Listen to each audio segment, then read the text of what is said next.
పూరీ కుర్మా ఎలా తయారు చేసుకోవాలో ఈరోజు వీడియోలో చూపిస్తున్నానండి. Please subscribe my channel.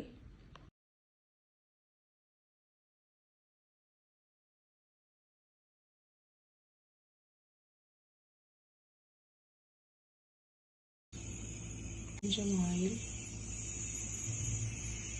ఇప్పుడు తగినంత నీళ్ళు వేసుకొని ముద్దలాగా కలుపుకోవాలి. కొంచెం ఆయిల్ వేయడం వల్ల ఇంత సాఫ్ట్గా కలుపుకోవడానికి ముద్దలాగా వస్తుంది, చేతులకు కూడా అంటుకోదు. ఇంత సాఫ్ట్గా ఉండటం వల్లనే పూరి చక్కగా పొంగుతాయి.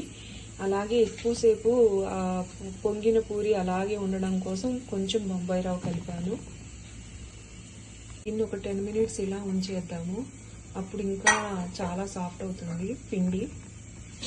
ఇప్పుడు పూరీ కూర ఆలు కోసము ఉల్లిపాయలు, పచ్చిమిరపకాయలు, అలాగే బఠానీ ఆప్షనల్, ఉంటే వేసుకోవచ్చు, లేకపోయినా పర్వాలేదు.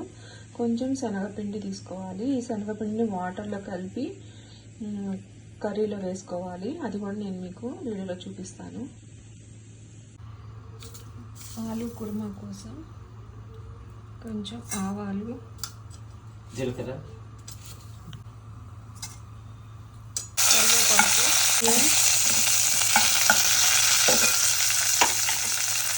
ఆనియన్స్ బాగా ఫ్రై చేసుకోవాలి. కొంచెం సాల్ట్ వేసుకుంటే తొందరగా ఉల్లిపాయలు మగ్గుతాయి.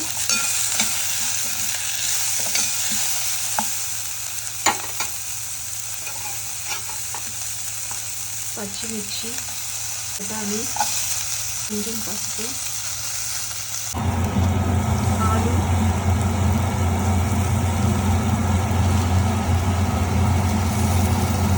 వేసా కూడా కొంచెం సేపు ఇలా ఫ్రై చేసుకోవాలండి. శనగపిండిలోకి కొంచెం వాటర్ కలుపుకొని ఉండలు లేకుండా ఇప్పుడు ఈ వాటర్ను కూడా కర్రీలో వేసుకోవాలి.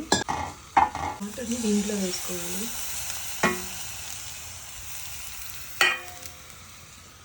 కొంచెం వాటర్ యాడ్ చేసుకొని ఉడికించాలి, మూత పెట్టుకొని. చివరిలో కొత్తిమీర వేసుకొని దించుకోవడం. కారం ఏమీ వేయడం లేదండి, పసుపు, ఉప్పు మాత్రమే వేసాను.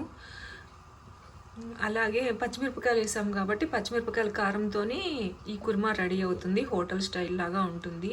కారం అస్సలు వేయొద్దు, పచ్చిమిర్చితోనే కారం మనకి సరిపోతుంది. దీన్ని ఇప్పుడు మూత పెట్టుకొని ఉడికించుకుందాం. కర్రీ దగ్గరికి పట్టిందండి. ఇప్పుడు కొత్తిమీర వేసుకొని దించుకుంటాను. నేను టేస్ట్ చూసాను, కారం లేకపోయినా కూడా పచ్చిమిరపకాయలతోనే కారంగా ఉంది. చాలా టేస్టీగా ఉంది ఆలు కుర్మా పూరీలోకి. హోటల్ స్టైల్లో ఇలానే చేస్తారండి హోటల్స్లో. మీరు కూడా ఒకసారి ట్రై చేసి చూడండి.